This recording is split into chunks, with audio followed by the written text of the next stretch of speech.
So hi guys! Welcome back to my channel. For today's vlog, samahan niyo ako habang nagmi-makeup ako. Magkwentuhan tayo guys. Meron na naman kasi ako napanood na isang film. It's a Filipino film. Last week ko lang. Last month ko ata napanood. No, last month. Yeah, itong kwento na to is mga kwentong barbero na pinapangunahan ni Eugene Domingo. It's a Filipino movie noong 2013. Hindi ko siya masyadong hindi ko siya masyadong napakinggan or hindi ko siya masyadong narinig na na-promote or baka wala kasi ako that time 2013 na sa ibang bansa ako. Napaka-old movie na nun. So, ang mga artista dito is si Eugene Domingo, si Isa Calzado, si Gladys Reyes, tsaka si the late Eddie Garcia. So, akala ko nun is, nung nakita ko to sa Netflix, akala ko is a comedy film, pero hindi pala. It's a drama and history movie siya na maganda siya kasi usually, di ba, akala ko rin kwentong barbero na pinagsama-sama, pero hindi pala. Maganda siya kasi ang naging tema ng movie or pinaka synopsis ng movie is all about si Eugene Domingo as barbera. Kasi asawa niya dati is a barbero sa kanilang lugar. Sa isang maliit na probinsya, sikat na barbero yung asawa niya. Then at the same time, namatay na kasi yung asawa niya.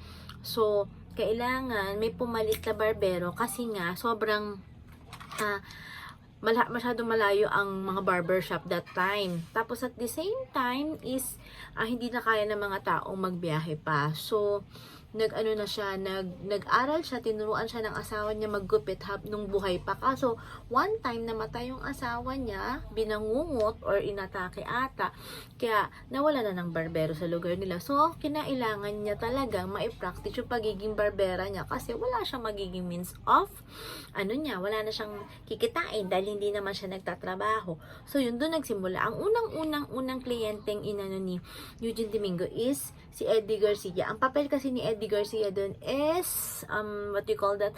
Pare. So yun. Siya pangalan nito? Nagpagupit sa kanya, tapos nagustuhan niya at pinromote yun ni Eddie Garcia. And then after that, marami na hindi pa niya nakuha kaagad yung success na pagiging barbera niya.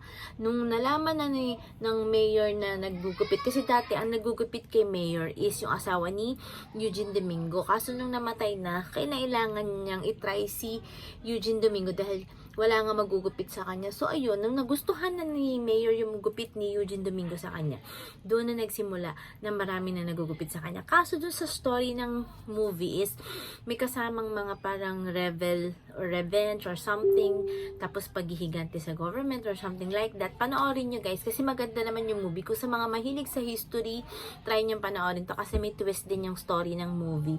Aside sa pagiging barbero, meron pang iba. So, ayoko na mag-preempt na magiging ano nangyari doon sa movie. Pero for me, it's a nice movie. Underrated nga lang siya kasi hindi ko rin siya masyado narinig na pinalabas or something. And then, pero maganda siya. Tapos yung character pa ni Eugene Domingo doon, from being naive, from being naive or masyadong old school, medyo umano na siya.